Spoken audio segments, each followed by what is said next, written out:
Surabaya Mengaji. Yuk, dukung dakwah Surabaya Mengaji. Salurkan harta terbaik Anda untuk operasional dakwah.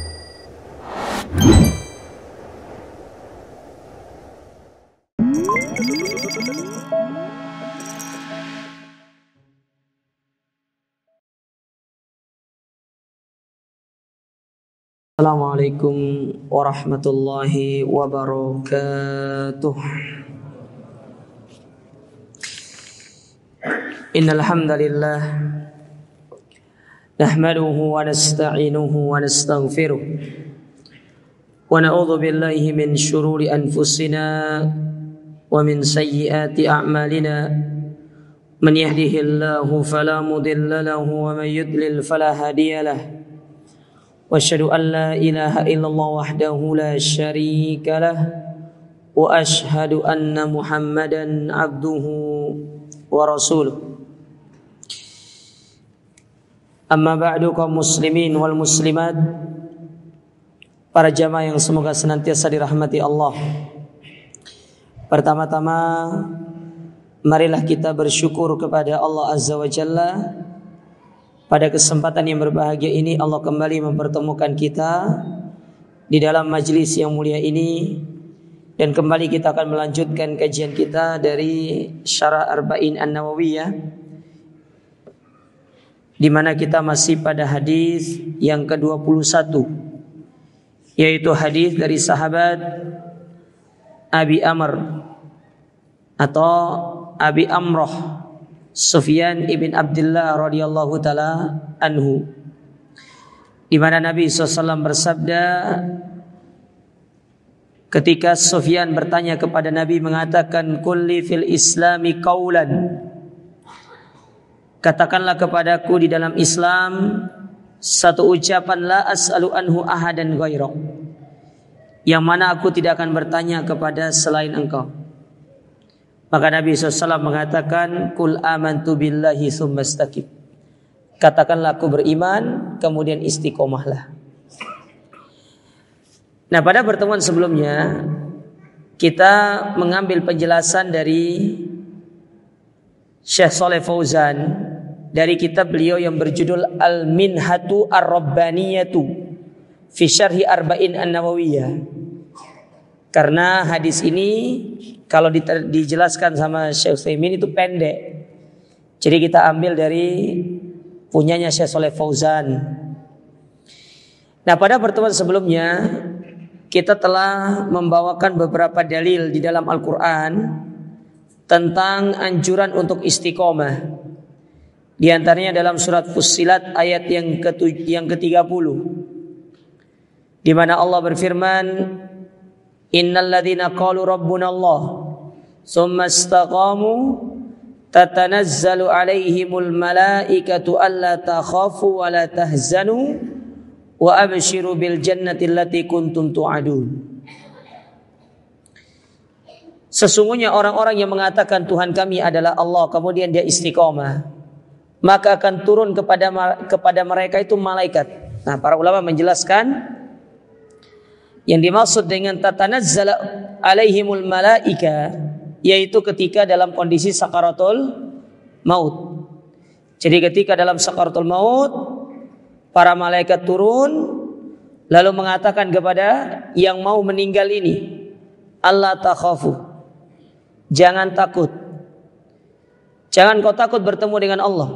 Meskipun dosa-dosamu yang telah lalu banyak, tapi kalau kamu sudah bertobat, sudah beristighfar, diampuni semuanya sama Allah Ta'ala. Jadi gak usah khawatir. Yang penting kita tuh bertobat. Wa yatubullahu ala man taba. Allah menerima tobat bagi orang-orang yang mau bertobat. Dan itu harus diucapkan dengan lisannya. Orang tobat itu tidak cukup dengan sekedar keinginan hati, tapi harus dengan lisannya, dengan perbuatannya. Makanya di antara rukun tobat itu yang pertama meninggalkan, yang kedua menyesali, yang ketiga tidak mengulangi kembali, ya, kemudian yang keempat segala hal yang bisa menjadikan dia kembali kepada maksiat itu ditinggalkan sarananya. Sedangkan yang kelima, kalau itu kaitannya dengan hak manusia, dikembalikan. Ya. Kalau itu ada kaitannya dengan hak manusia, antum kembalikan. Kalau tidak bisa dikembalikan, minta untuk dihalalkan. Karena ada perkara-perkara yang antum tidak bisa kembalikan, namun hanya bisa untuk diminta atau kita minta untuk dihalalkan. Ya, kayak contoh misalkan ghibah itu nggak bisa kita kembalikan. Gimana cara antum kembalikan ghibah? Tapi antum minta untuk dihalalkan. Namun tidak usah disebutkan, saya pernah ghibah kamu di Jami' Mekah, saya pernah ghibah kamu di sini, nggak perlu. Minta maaf aja secara umum. Mohon maaf, mungkin saya pernah ghibah kamu. Ya, saya mohon maaf. Ya. Sudah, tidak perlu disebutkan secara spesifik. Karena terkadang tidak perlu harus dijelaskan secara spesifik perkara itu, karena ada satu mudarat yang ingin ditinggalkan dan ada maslahat yang ingin diambil. Ya. Jadi ada sebuah mudarat, ada maslahat.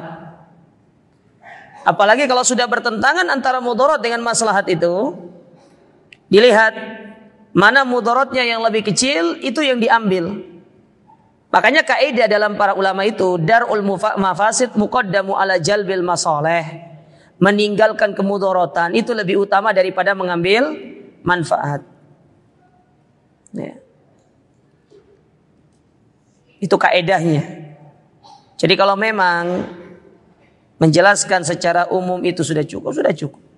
Nah, itu contoh minta dihalalkan.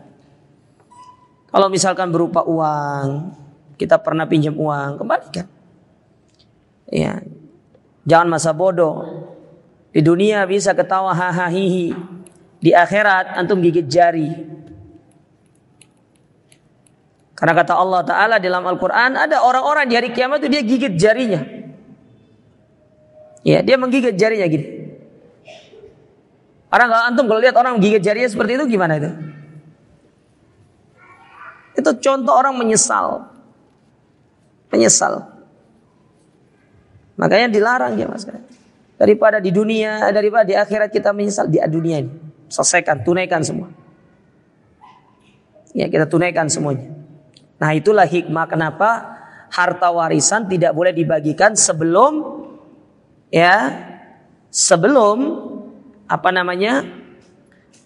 hutang-hutang yang ditinggalkan oleh si mayit itu dilunasi.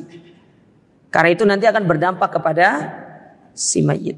Ya, berdampak kepada si mayit. Taib. Lalu apa kata Allah Ta'ala di situ? Wala tahzanu. Dan jangan engkau sedih. Sedih di sini maksudnya enggak usah khawatir. Orang yang kamu tinggalkan, anak istrimu, enggak usah kamu khawatirkan. Ya, enggak usah dikhawatirkan. Karena Allah yang ngurus. Makanya kisah dalam surat Al-Kahfi, ketika Nabi Khidir memperbaiki rumah yang reot, di dalamnya ada 2 anak, itu menjelaskan tentang sebuah pelajaran sama kita. Kalau kesolehan orang tua selama di dunia, yang akan merasakan manfaatnya siapa? Anak. Sebaliknya, anak yang soleh bermanfaat bagi orang tuanya di mana? Di akhirat. Makanya kalau kita pingin anak kita nanti kalau kita tinggal, dia diurus sama Allah Ta'ala, kita yang harus mensolehkan diri kita sekarang. Karena manfaatnya anak kita yang akan merasakan. Makanya dahulu orang Arab pernah punya istilah itu apa? Kunna nazra wa abna'una yahsud. Dulu kami yang nanam. Dulu orang tua kami yang nanam, sekarang kami yang memanen. Orang tua kami yang menanam kebaikan, kami yang merasakan manfaat dari kebaikan itu. Itu orang Arab dulu begitu. Wa nahnu nazra wa abna'una yahsud. Sekarang kami yang akan menanam, kelak nanti anak kami akan merasakan apa yang kami tanam. Nah, jadi kesolehan orang tua itu akan berdampak baik kepada anaknya. Tidak usah khawatir, antum tidak usah khawatir siapa. Antum bangun dalam jiwa orang-orang terdekat, anak, istri antum. Sampaikan. Ya kalau Abi meninggal nggak usah khawatir, Allah Ta'ala yang akan mengurus. Yang penting kita mencari rezeki Allah Ta'ala. Allah yang akan mengatur kita, yang mengurus kita. Tapi kalau kita tidak soleh, tidak soleha, siapa yang akan mengurus anak-anak kita? Ya. Allah Ta'ala yang akan mengurus. Tidak usah khawatir, banyak orang-orang baik yang akan menjadi wasilah kebaikan yang Allah turunkan kepada anak-anak kita. Yang penting sekarang itu gimana caranya kita jadi orang tua yang soleh. Itu dia. Penting itu. Ya. Antum pingin anak antum bahagia di dunia setelah antum tinggal, bukan dengan antum meninggalkan harta yang berlimpah. Tapi solehkan diri antum, ajarkan kesolehan kepada mereka, antum tinggalkan, mereka akan diurus sama Allah Ta'ala. Itu Ashabul Kahfi itu, coba lihat cerita. Makanya kalau dibaca itu dipahami gitu loh. Ambil pelajaran. Ya, bukan cuma mau cotok kerja. Ya. Baca, pahami gitu loh. Telaah gitu loh. Iki maksudnya opo gitu loh, paham. Antum kalau ada orang WA sama antum, pusing 7 keliling antum paham. Ini maksudnya apa orang ini WA ya? Antum tanya sama ini, coba kita, antum pahamnya gimana? Ya Allah Ta'ala jelas dalam Al-Quran itu. Ya. Kita sebenarnya nggak perlu terlalu mendalam memahami, sudah ngerti. Ketika ditanya sama Musa, kenapa engkau perbaiki rumah itu? Wa kana abuhuma sholiha, bapaknya soleh, berarti dari situ tahu orang tua soleh bermanfaat bagi siapa? Nah, kan gitu siapa? Ini ketahuan nih, baca Al-Quran nggak pernah dipahami. Ya, penting siapa? Makanya saya dari dulu bilang itu di rumah itu wajib punya tafsir, itu wajib punya tafsir itu. Ya. Sebagaimana ibu-ibu wajib di rumah punya buku masak gitu ya, antum harus wajib punya di rumah itu tafsir itu. Minimal sudah tafsir Ibnu Katsir atau tafsir Abdurrahman bin Nasir As-Sa'di itu minimal. Tidak usah yang lain. Maksudnya nggak usah yang tinggi kayak bukan punyanya Tobari, kayak punyanya Al-Baghawi. Itu tafsirnya orang-orang penuntut ilmu itu. Kalau tafsirnya orang awam, Ibnu Katsir As-Sa'di itu sudah cukup. Antum baca Tobari pusing 7 keliling. Ya. Apalagi baca nanti Toha bin Asyur, itu tafsir tingkat tinggi. Sudah Ibnu Katsir sudah. Ya, banyak sekarang itu buku-buku tafsir. Ya. Nah itu diantara ayat yang disebutkan oleh Syekhna. Kemudian saya kemarin pertemuan sebelumnya bahwasanya disebutkan tentang masalah iman. Iman itu ya sebagaimana yang sudah kita jelaskan, iman itu adalah ucapan dengan lisan.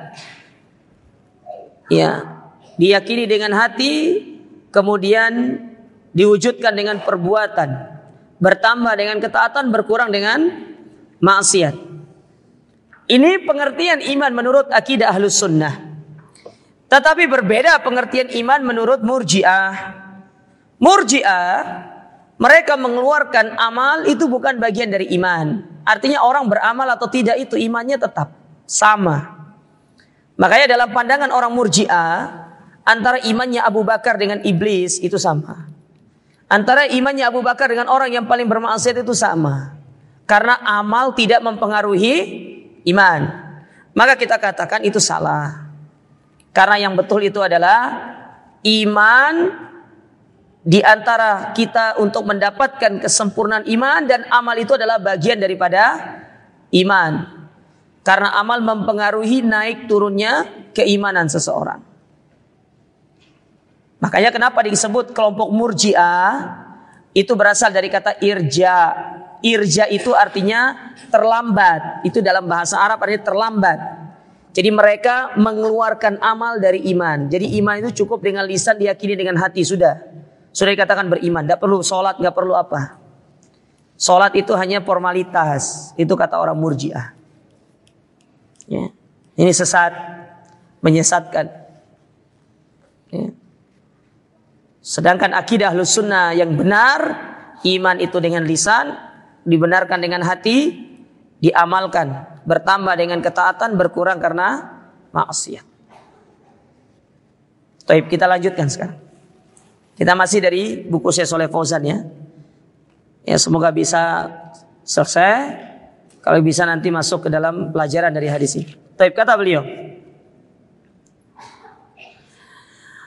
Wal istiqomatu. Adapun makna istiqomah setelah sebelumnya menjelaskan makna iman.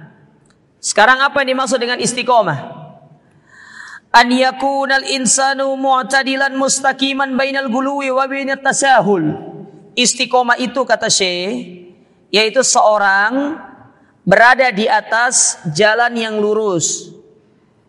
Dia berada di antara al-gulu dan tasahul. Apa itu gulu? Gulu itu berlebih-lebihan. Apa itu tasahul? Bermudah-mudahan. Ada orang itu ibadah tapi berlebih-lebihan. Ketika seorang jatuh dalam perkara berlebih-lebihan, biasanya umumnya jatuh dalam perkara bid'ah. Karena pengertian dari bid'ah itu sendiri, sebagaimana kata Imam Asy-Syatibi dalam buku beliau Al-I'tisam, beliau mengatakan tariqatun fid din mukhtara'atun tudahi syar'iyyata yuqsadu biha al-mubalaghatu fi ta'abbudi lillahi subhanahu.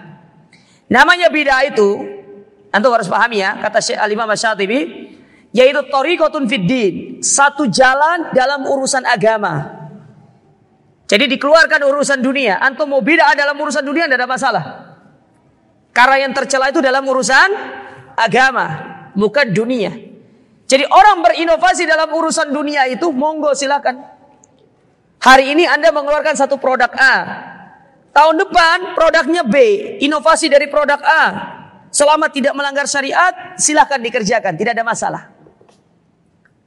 Tetapi yang dilarang itu dalam urusan agama. Karena masalahnya agama itu butuh dalil. Agama itu tidak bisa antum lakukan kalau tidak punya dalil. Itu agama. Maka antum catat ini, urusan dunia jangan tanya larangannya, jangan tanya pensyariatannya, tapi tanya larangannya. Karena hukum asal urusan dunia itu halal sampai ada yang mengharamkan.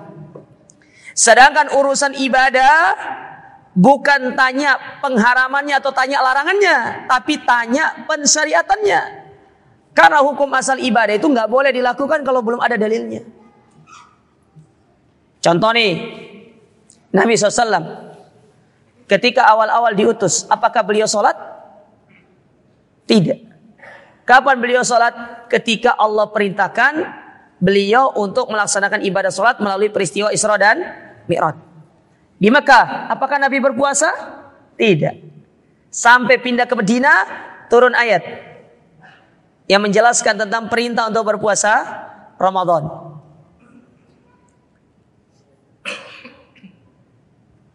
Berbeda dengan urusan dunia, contoh khamar. Awal-awal Islam, khamar itu masih boleh. Silakan. Di awal-awal Islam. Sampai datang ayat yang menjelaskan tentang pengharaman khamar. Barulah khamar itu ditinggalkan. Nah itu dia contohnya jamaah. Dulu ibadah itu tidak boleh dilakukan sampai ada dalil datang dari langit. Baru boleh dilakukan.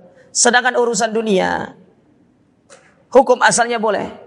Sampai akhirnya datang pelarangan dari urusan dunia tersebut. Nah kita kembali ke pengertian bid'ah tadi. Kata Imam Syatibi, tariqatun fid din mukhtara'atun. Satu metode dalam agama mukhtara'ah. Mukhtara'ah itu artinya sengaja dibuat-buat. Makanya ada istilah haditsun iftira namanya. Apa sih haditsun iftira itu? Perkataan yang sengaja dibuat-buat dan dia mengandung unsur kedustaan. Ya, haditsun muftarah namanya. Ya. Makanya kan Allah Ta'ala menyebutkan maka al-Qur'anu haditsun mukhtara. Al-Quran itu bukan perkataan dibuat-buat oleh Muhammad, dia wahyu dari Allah, datang dari langit, diturunkan melalui perantara malaikat Jibril sebagai wahyu kepada Nabi SAW. Bukan perkataan yang dibuat-buat. Buktinya ahli bahasa yang ada di zaman Nabi SAW mengakui itu bukan ucapan manusia. Tidak ada ucapan manusia seindah itu. Sampai Utbah ibn Rabi'ah yang datang ke Nabi SAW untuk menawarkan, ya Muhammad, berhentilah dakwah. Kau minta apa? Kau minta harta, kami kasih. Kau ingin jabatan, kami kasih. Kau ingin wanita, kami berikan wanita kepadamu. Tapi berhentilah untuk berdakwah. Berhenti kau menghina Tuhan-Tuhan kami. Maka dibacakan kepada Utbah bin Rabi'ah itu firman Allah Ta'ala. Keluar dari rumahnya Nabi. Utbah bin Rabi'ah itu bersandar di sebuah tembok rumah. Begini. Terus dibilang, waduh bahaya. Hampir hatiku terbang gara-gara dengar apa yang dibacakan Muhammad itu. Benar, itu bukan yang dibaca itu bukan perkataan manusia. Syair bukan seperti itu. Ya. Itu lama dikit aja dibacakan kepada Utbah bin Rabi'ah bisa jadi masuk Islam ya. Ya. Tapi subhanallah, takdir Allah berkata beda. Baik, sengaja dibuat-buat. Lalu apa kata Imam Syatibi? Tudohi syar'iyah. Mirip sama syariat. Mirip.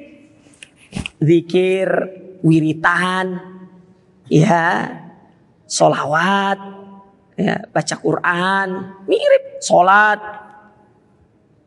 dia mirip. Tetapi tidak, apa istilahnya ya? Ya, serupa tapi tak sama. Ya. Serupa tapi tidak sama. Benar dia bersolawat. Tetapi salawatnya itu bukan salawat yang diajarkan sama Nabi SAW. Ya. Itu namanya serupa tapi wirid. Wirid-wiridnya tidak diajarkan sama Nabi SAW. Benar yang diambil itu dari Al-Quran, dari ini. Tetapi bukan itu yang diajarkan di situ. Bukan itu yang dibaca. Kalau antum mengambil dari Al-Quran saja, tetapi tempat yang antum baca itu tidak benar, itu sudah dikatakan salah. Gimana kalau wiridnya itu bukan dari Al-Quran, bukan dari Sunnah, tapi dibuat-buat sendiri?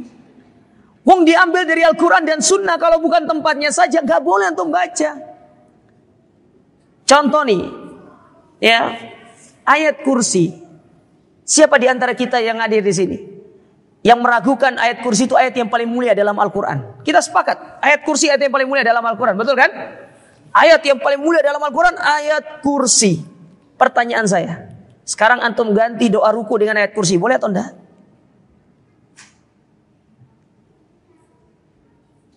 Boleh atau tidak? Tidak boleh.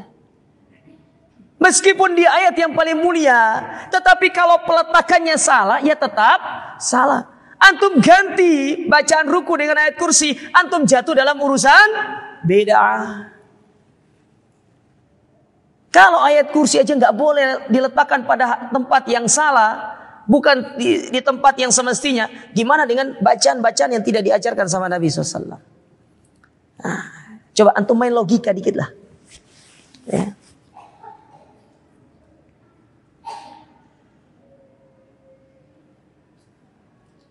Antum berani ganti Pancasila nggak? Lafaz Pancasila itu berani nggak? Yang ada di penjara itu penistaan apa itu?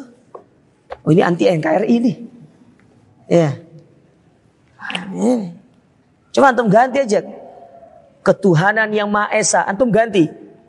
Ya.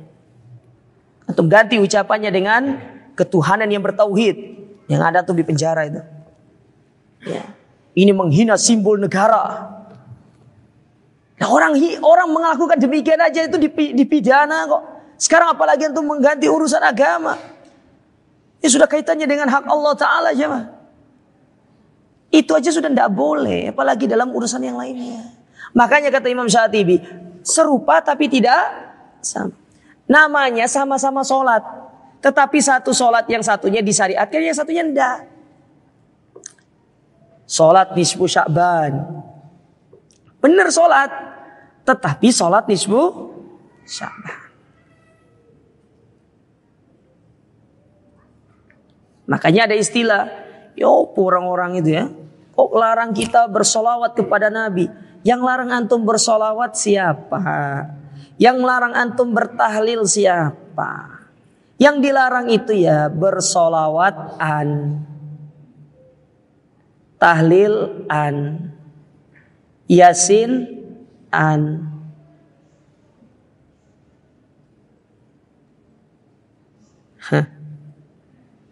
Ada di antara kita yang melawat antum bersolawat? Enggak. Saking kelebihannya antum bersolawat itu, sampai salah antum terapkan solawat itu. Lihat rumah bagus, solawatin aja dulu. Emang siapa yang ngajarin antum solawatin aja dulu lihat rumah bagus itu? Lihat mobil bagus, solawatin aja dulu. Gak gitu konsepnya. Orang antum lihat rumah bagus, antum pingin rumah itu bukan disolawatin. Antum doa, ya Allah, semoga aku bisa punya rumah seperti itu.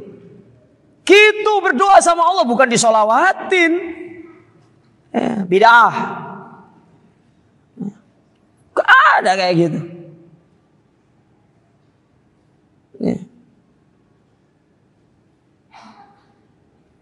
Subhanallah.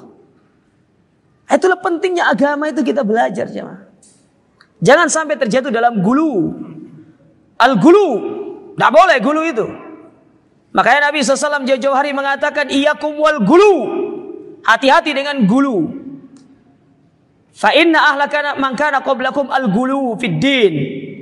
Yang membinasakan orang-orang terdahulu itu adalah berlebih-lebihan dalam urusan agama. Agama Islam itu, jamaah, setelah diturunkan surat Al-Maidah ayat 3 itu sudah proporsional. Antum tidak perlu tambah, tidak perlu kurang. Itu aja. Pas, itu takarannya sudah pas. Enggak lebih, enggak kurang. Itu ibarat timbangan itu ya. Timbangan itu sudah pas sudah. Antum tambah 1 biji berat. Antum ambil 1 kurang, pas. Sudah, apa yang ada itu sudah. Yang antum lakukan, praktekkan. Itu sudah cukup untuk antum amalkan. Kau usah tambah ini, tambah itu segala macam. Terlepas nanti ada permasalahan fikih yang terjadi khilaf di kalangan para ulama, itu sudah beda hal. Tapi hukum asal agama ini sudah pas, jemaah. Apa yang antum mau tambah lagi? Wirid yang sudah banyak ini belum tentu kita hafal semua kok. Doa yang banyak ini belum tentu hafal semua. Ya. Siapa di antara kita di sini hafal Hisnul Muslim? Semua, saya kasih hadiah. Saya kasih hadiah. Kemana-mana bawa Hisnul Muslim di kantong, tapi nggak hafal. Ya. Wes tak ganti wes. Yang hafal arba'in di sini tidak ada salahnya siapa? Tidak boleh dia macet kalau ngafal. Harus di luar kepala. Tidak masuklah. Ya. Subhanallah jemaah. Nah, ini sudah banyak amalan yang harus diamalkan. Makanya tidak perlu kita gulu. Begitu pula kata Syekh, jangan tasahul. Ya, jadi bid'ah itu sudah tadi ya pengertiannya ya. Mirip sama syariat. Dia mirip. Dan ketika seorang beribadah itu dia pasti melakukannya secara berlebihan. Kemudian kita ke sini. Tasahul, bermudah-mudahan. Tidak boleh kita meremehkan urusan agama nih jamaah. Sholat gak perlulah. Nanti aja sholatnya. Sama seperti orang meninggalkan sholat Jumat itu dengan prinsip. Kan kalau meninggalkan 3 kali itu yang membuat orang kafir, Ustaz. Jadi ninggalin 2 kali, yang ketiga sholat Jumat, nanti setelah itu tidak sholat lagi. Nah, itu jangan buat hukum sendiri antum. Ya, karpe antum ini. Tidak gitu konsepnya jemaah. Ya, gak boleh. Kita tuh beragama itu ada aturannya, bukan semau kita. Ya, sekarang antum kerja di satu tempat ya, antum masuk sama antum, kira-kira itu gimana respon dari pimpinan antum? Ya, sudah ada peraturannya masuk jam 7 misalkan, atau masuk jam 9, antum datang setengah 10, ditanya kenapa telat? Ya ngopi sih lah. Nah, besok datang jam 10, yang ada 2 kali antum sudah telat SP1. Ya. Ada aturannya kita beragama itu. Bukan urusan dunia, toh ada aturannya. Beragama itu ada aturannya. Nggak boleh kita bermudah-mudahan. Seperti orang memudahkan urusan zakat, memudahkan urusan puasa. Nggak boleh. Memudahkan urusan maksiat, kan maksiat kecil Ustaz.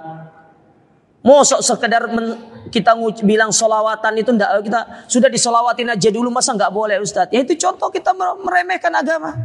Padahal kalau kita tahu dampaknya itu ucapan ketika antum bilang kita solawatin dulu, artinya kita menyebutkan nama Nabi SAW, itu ada sebuah ar-roja di situ. Kita berharap kepada Nabi. Sementara Nabi kan tidak bisa memberikan kita apa-apa.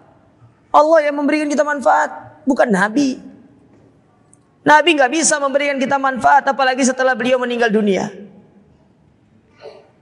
Andai kata Nabi bisa memberikan manfaat, ngapain jauh-jauh Umar pergi ke Abdullah bin Abbas suruh berdoa ketika hujan gak turun? Datang aja ke kuburan Nabi, bilang sama Nabi, ya Rasulullah, tolong sampaikan kepada Allah turunkan hujan. Gitu aja repot, kata Gus Dur. Tapi nyatanya datang kepada Abdullah bin Abbas, minta untuk berdoa sama Allah, bukan datang kepada Nabi.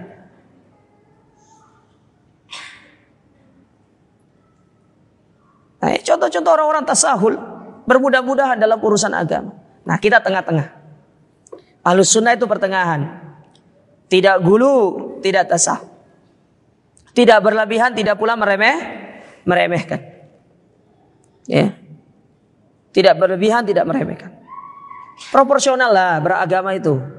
Apa yang ada dalilnya dia ikuti, yang ada contohnya diikuti. Sudah gitu aja beragama itu, gampang. Jangan memberatkan diri kita. Kadang kita memberatkan diri kita dengan hal-hal yang tidak ada contohnya. Ya. Akhirnya karena memberatkan diri dengan perkara yang tidak ada contohnya, ribet sendiri. Lihat beberapa bulan yang lalu itu, beberapa saat yang lalu, ada orang ingin melaksanakan acara 40 hari, orang tuanya yang meninggal. Karena gak punya uang, ngapain nyuri supaya bisa ngadakan acara itu. Subhanallah jemaah. Memberatkan kita. Sudah gitu nyuri lagi. Alih-alih mau melaksanakan, sudah acaranya itu bid'ah, nyuri pula. Acara nggak jalan, masuk penjara. Ya. Mana manfaatnya, mana baiknya? Kan nggak ada seperti itu. Nah, kita hidup di atas sunnah ini paling enak sudah jemaah, paling nyaman hidup di atas sunnah itu. Antum gak pikir macam-macam. Istri antum 7 bulan ya sudah, tidak perlu dimandikan. Mau lahirnya itu prematur ya sudah memang takdirnya. Iya, gak perlu dikait-kaitkan. Oh ini lahirnya prematur, ini bayinya sungsang, ini gara-gara tidak dimandikan. Antum pusing sendiri, antum mikir sendiri, capek sendiri mikirnya. Ya anaknya lahir prematur ya memang sudah takdirnya. Oh ini sesar ini gara-gara dia tidak diacarakan 7 bulanan. Ya memang sudah takdirnya dia sesar. Sudah lauhul mahfud, sudah ditulis itu. Ngapain antum pikirkan pusing-pusing kayak gitu? Antum sudah berusaha misalkan ya. Ternyata qadarullah, usaha antum sudah lakukan supaya istri antum itu melahirkan secara normal. Tapi memang kalau takdirnya sudah sesar, ya mau gimana lagi? Yang penting antum sudah usaha. Bukan nanti dikaitkan dengan hal ini, hal itu, segala macam. Ya. Makanya penyakit tuberkulosis itu tidak lebih berbahaya daripada TBC yang satunya. Tahayul bid'ah curofat itu.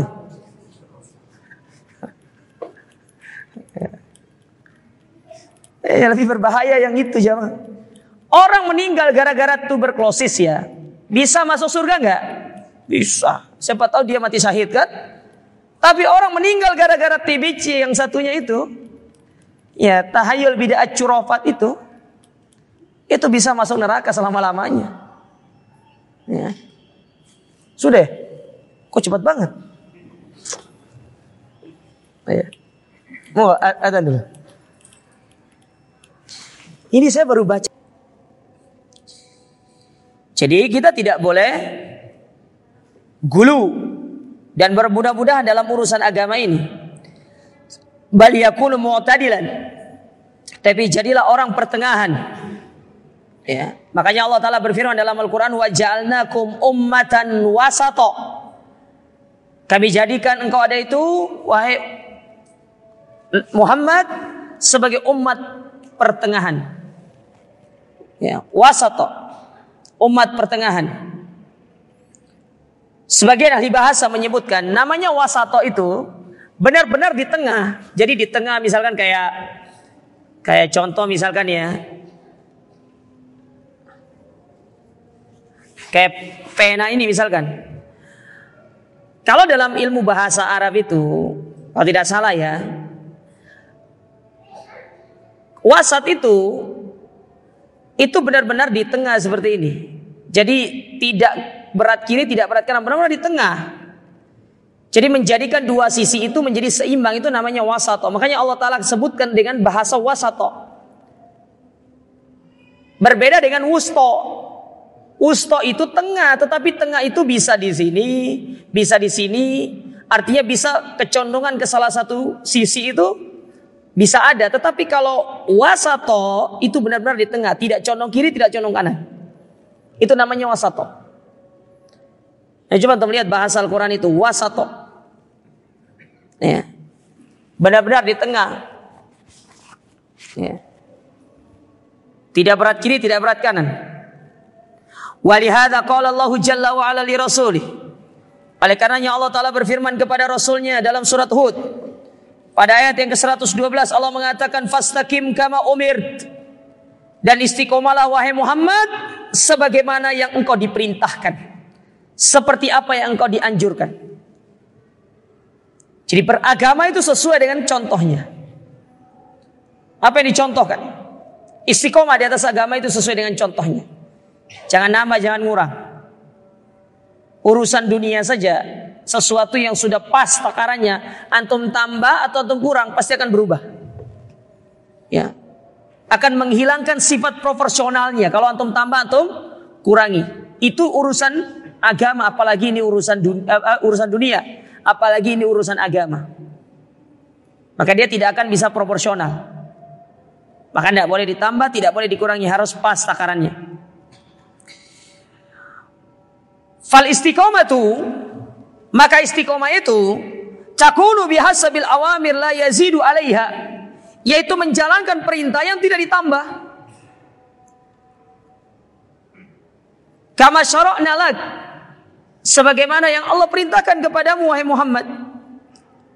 Summa akkada dzalika faqala, kemudian Allah Ta'ala menyebutkan setelah itu ayatnya dengan mengatakan wala tatgau, dan janganlah kalian gulu. Jangan kalian gulu, jangan kalian berlebih-lebihan. Ya, lakukan sesuai dengan yang diperintahkan. Aila tazidu wa taglu fil istiqomah. Jangan ditambah, jangan gulu dalam istiqomah. Li'annal khuruja anil istiqomah yakudu bi ahadi amroin. Nah, kata Syekh, orang yang dia itu tidak istiqomah itu bisa jadi karena satu dari dua hal. Satu dari dua sebab. Yang pertama, imma bi ziyadati alaiha, bisa jadi karena dia menambah bid'ah. Wa imma bin naqsi minha, atau bisa jadi karena dia mengurangi. Jadi perkara bid'ah itu bukan hanya menambah, tetapi mengurangi juga. Ketika kita menambah satu amalan atau menguranginya, itu menjadikan kita tidak bisa istiqomah. Harus pas, proporsional. Kecuali kalau dalam satu amalan itu dia ada pilihan, boleh memilih bilangan yang mana. Paham maksud saya? Kayak contoh, kita kalau berwudu anjurannya itu kan yang paling afdal berapa? 3. Tetapi boleh 1. Tinggal antum pilih. Mau milih 1 atau pilih 3. Kalau saran saya begini jemaah. Ini saya itu melihat, ini diantara bentuk kecerdasan Syekh Muhammad bin Shalih Al-Utsaimin. Jadi beliau itu memandang begini, kayak wudu. Yang afdol orang berwudu itu adalah melakukannya sebanyak 3 kali. Cuci muka, cuci tangan, kumur-kumur. Namun terkadang meninggalkan sesuatu yang afdol itu jauh lebih afdol. Apa maksudnya? Saya ulangi ya. Terkadang meninggalkan sesuatu yang afdol ternyata itu jauh lebih afdol. Contoh wudu. Misalkan kalau antum pas hadir di kajian tablik akbar gitu ya kan. Kan biasanya kan jamaah rame kan. Tiba-tiba orang pengen pergi wudu, ngantri. Ya, antum lihat waktu sebentar lagi mau dikumandangkan sholat berjamaah. Nah kata beliau, kalau antum dapati kondisi demikian, antum meninggalkan yang afdol di situ. Antum tinggalkan berwudu sebanyak 3 kali, tapi antum ambil yang sekali. Itu jauh lebih utama agar orang yang ngantri ini dia bisa cepat berwudu kemudian ikut sholat berjamaah. Antum dapat pahala di situ. Benar, melakukan 3 kali itu benar, afdol. Tetapi ada sebuah afdol yang antum ingin kejar di situ. Oh, orang di belakang ngantri. Gimana caranya orang di belakang ini supaya bisa cepat wudhu, kemudian dia bisa ikut sholat berjamaah, jangan sampai masbuk. Berarti antum di situ dapat 2 kebaikan. Kebaikan yang pertama, antum memudahkan urusan orang. Kebaikan yang kedua, antum menjadikan orang itu segera berlomba-lomba melakukan kebaikan. Itu contoh meninggalkan yang afdal, jauh lebih afdal untuk mendapatkan yang lebih afdal. Ya. Coba dipraktekkan. Tapi kalau nggak ada orang ngantri, ya udah antum wudhu 3 kali aja. Ini kalau dalam kondisi ngapain tadi? Ngantri. Ya, dalam kondisi ngantri tadi. Ya. Ini penting jemaah. Ya, penting seperti ini. Ini diantara kecerdasan dari Syekh Muhammad bin Shalih Al-Utsaimin, luar biasa sekali. Ya, beliau itu masya Allah. Makanya beliau itu dikatakan fuqahaul ummah, orang yang faqih dalam masalah fikih, luar biasa. Fikihnya Syekh Muhammad bin Shalih Al-Utsaimin. Nah, itulah salah satu sebab kenapa kita memilih kitab beliau ini untuk kita pelajari. Karena selain beliau itu orang yang sangat faqih, beliau itu adalah orang yang sangat pintar dalam urusan bahasa. Syekh Muhammad bin Shalih Al-Utsaimin. Beliau S1, tapi murid-murid beliau itu profesor. Ya, murid-murid beliau itu profesor, S1. Ya, tapi murid-murid beliau itu rata-rata profesor. Ya. Itu terkadang titel guru itu lebih rendah daripada murid. Insyaallah beliau itu. Ya. Taib. Jadi jangan ditambah, jangan dikurangi. Namun terkadang ada satu kondisi kita meninggalkan sesuatu yang afdol itu jauh lebih utama untuk mendapatkan yang lebih afdol. Tapi ini tidak ada kaitannya dengan, maksudnya tidak masuk ke dalam pembahasan yang kita bahas hari ini. Jadi dia tidak masuk dalam kategori gulu dan bermudah-mudahan, tidak. Tapi ada satu sebab di situ. Dan itu dalam masalah-masalah keafdolian saja, dan itu tidak mempengaruhi antara apakah dia bid'ah atau sunnah, tidak. Tidak ada kaitannya dengan itu. Baik, saya tambah dikit. Faziyadatu yajibu alal insani tarkuha. Adapun tambahan maka wajib bagi kita untuk meninggalkannya. Amman naqsu, adapun kekurangan, fal insanu urdatun lin naqsi. Adapun kekurangan itu maka setiap manusia dia berupaya untuk jangan sampai dia melakukan kekurangan tersebut. Wa amma minna ahadun yaslamu minan naqsi. Dan tidak ada di antara kita yang tidak ada kekurangannya. Kita semua ini kurang jemaah. Kita manusia yang dipenuhi dengan serba kekurangan. Banyak kekurangan kita. Meskipun Allah menciptakan kita dalam kondisi yang sempurna dari sisi fisik, tapi banyak kekurangan-kekurangan kita. Dan itulah manusia, banyak kekurangannya. Kadang kita lalai, kadang kita lupa. Yaitu diantara contoh kekurangan kita. Sementara Allah Ta'ala tidak pernah lalai, tidak pernah lupa. Manusia sering lalai, sering lupa.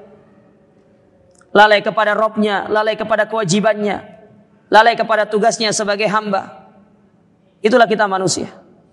Kadang-kadang sering seperti itu. Maka kita minta sama Allah diberikan keistiqomahan. Rabbana la tuzigh qulubana ba'da idh hadaitana wa hab lana min ladunka rahmah innaka antal wahhab. Allahumma ya muqallibal qulub tsabbit qalbi ala dini. Banyak-banyak berdoa sama Allah. Apalagi di zaman yang penuh dengan fitnah seperti ini. Ini zaman yang penuh dengan fitnah, fitnah syubhat, fitnah syahwat. Banyak orang akhirnya menyimpang. Karena ingat, kalau rumah digembok, masjid digembok masih bisa dibuka. Tapi kalau hati digembok nggak bisa dibuka kecuali Allah. Karena Allah yang membuka gembok hati manusia. Orang kalau sudah terkunci hatinya, tidak akan ada yang bisa membuka kecuali Allah Ta'ala. Maka jangan sampai hati kita terkunci lantaran karena perkara-perkara yang tidak diajarkan dalam agama kita. Istiqomahlah sampai kita meninggal dunia. Kabar gembira bagi orang-orang yang istiqomah. Wa basyiri as-sabirin. Berikan kabar gembira kepada orang-orang yang bersabar. Ya. Wa absyiri bil jannati allati kuntum tu'adun. Allah menjanjikan kita dengan surga yang penuh dengan kenikmatan di dalamnya. Sabar sebentar. Sabar sebentar saja. Kita akan bertemu dengan Allah Ta'ala. Ya, tidak lama hidup ini. Sebentar, 65 tahun sebentar. 70 tahun itu sebentar. Dibandingkan kita masuk neraka, meskipun hanya sehari di akhirat itu sama dengan 1000 tahun di dunia. Tidak ada apa-apanya dengan usia kita. Ya. Bagaimana kalau mereka masuk selama-lamanya dalam api neraka? Yang sehari saja sudah seperti 1000 tahun. Apalagi dia divonis masuk neraka selama-lamanya. Na'udzubillah. Oleh karena kita berdoa kepada Allah, semoga Allah memberikan kita keistiqomahan. Lakin Allah Ta'ala jala lahul istighfar. Akan tetapi untuk menutupi kekurangan itu, bayangkan ya, Allah Ta'ala luar biasa baiknya. Akan tetapi untuk menutupi kekurangan itu, Allah menjadikan bagi kita ada satu amalan yang disebut dengan istighfar. Jadi istighfar yang kita lakukan itu untuk menutupi kekurangan. Dan kata para ulama, istighfar itu jauh lebih afdal daripada sekedar berdoa. Berdoa biasa. Kalau berdoa biasa, itu hanya sekedar antum minta sama Allah Ta'ala. Tapi kalau istighfar, sudah minta, mohon ampun. Makanya istighfar itu adalah bentuk berdoa dan meminta ampun yang sangat sempurna kepada Allah Ta'ala. Dan itu dicontohkan sama Nabi. Wa ana astaghfirullah mi'ata marrah. Aku beristighfar kepada Allah 100 kali dalam sehari. Dan antum sering mendengarkan bagaimana keutamaan istighfar itu. Seperti kisah Imam Ahmad. Pergi ke satu tempat, diusir dari marbot masjidnya. Nggak tahu itu Imam Ahmad. Ya, kalau sekarang kan gampang cari, tulis Ustadz Fulan, kan ada di Google kan. Kalau dulu nggak ada tulis Imam Ahmad, nggak keluar. HP aja nggak ada zaman dulu itu. Akhirnya Imam Ahmad keluar dengan tawadhunya. Imam Ahmad itu tidak mengatakan saya Imam Ahmad, nggak ngomong gitu. Para ulama itu tawadhu orangnya. Tidak perlu harus suhriyah, tidak perlu harus memperkenalkan dirinya. Ya, terkenal Imam Ahmad ini di mana-mana, terkenal ulama ul hadis. Tidak ada yang tidak mengenal beliau. Qarya beliau Musnad Imam Ahmad 50 jilid. 50 jilid Imam Ahmad itu. Ada sekitar 25 ribuan hadis yang ada di dalam kitabnya Imam Ahmad itu. Keluar, duduk, ketemu sama penjual roti, diajak ke rumahnya. Kayaknya kamu ini butuh bantuan, butuh tumpangan, ayo ikut ke rumah, pergi ke rumahnya. Keesokan paginya lihat penjual roti ini, setiap campur adonan dia selalu mengucapkan istighfar, astagfirullah, masukin air istighfar, ya diaduk istighfar. Imam Ahmad ini penasaran, bukan karena nggak tahu. Beliau ngerti manfaat istighfar, tapi ingin dengar langsung dari pelakunya. Apa manfaat kamu istighfar ini? Saya ingin tahu. Kata dia, semua apa yang aku minta diberikan sama Allah Ta'ala, kecuali satu belum. Ya, pos Imam Ahmad ini, saya ingin lihat Imam Ahmad ini. Pengen lihat Imam Ahmad dia. Terkenal namanya Imam Ahmad itu. Siapa Imam Ahmad itu? Saya ingin tahu Imam Ahmad, saya ingin ketemu sama Imam Ahmad itu. Subhanallah. Ya, yang jadi tamunya justru Imam Ahmad. Maka Imam Ahmad mengatakan, ternyata yang menggiring aku ke tempatmu ini adalah istighfarmu ini. Ya, setelah tahu itu Imam Ahmad dipeluk. Setelah itu kata dia, tidak ada lagi yang aku minta sama Allah, semuanya aku sudah diberikan sama Allah. Istighfar kepada Allah. Maka istighfar itu amalan yang paling gampang, paling ringan. Antum dimanapun bisa melakukannya selama itu bukan tempat yang dilarang. Ya, jangan di kamar mandi. Antum lagi naik motor, istighfar sama Allah Ta'ala. Lagi naik kendaraan apa lagi apa istighfar sama Allah. Ibu-ibu daripada cerewet di dapur lagi masak, istighfar mendingan. Ya, paham ibu-ibu? Ya, daripada ngomel-ngomel sama suaminya. Nah, suami kalau ngomel istrinya, istighfar, bilang istighfar. Ya, istighfar. Ya.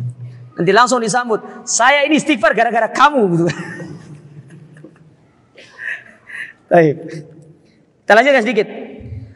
Oleh karena itu Allah Ta'ala berfirman dalam surat Fussilat ayat yang ke-6, fastaqimu ilaihi wastaghfiru. Istiqomalah dan istighfarlah.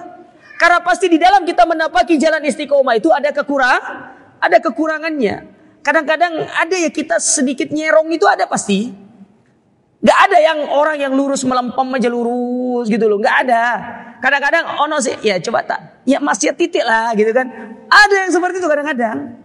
Ya, antum nggak usah buka-bukaan di sini, nggak usah. Itu antara antum dengan Allah Ta'ala aja.